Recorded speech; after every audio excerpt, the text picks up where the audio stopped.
चतुष्कोणमण्डलं कृत्वा तदुपरि नैवेद्यपात्रं निधाय गायत्रीमन्त्रेण पात्रान् सम्प्रोक्ष्य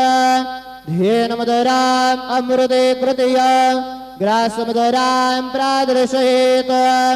सतयन्तवरतेन परिकिञ्चामि ॐ प्राणाय स्वाहा ॐ अपानाय स्वाहा ॐ व्यानाय स्वाहा ॐ उदानाय स्वाहा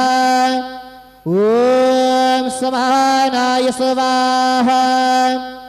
ॐ ब्रह्मणे नमः मध्यपानीयं समर्पयामि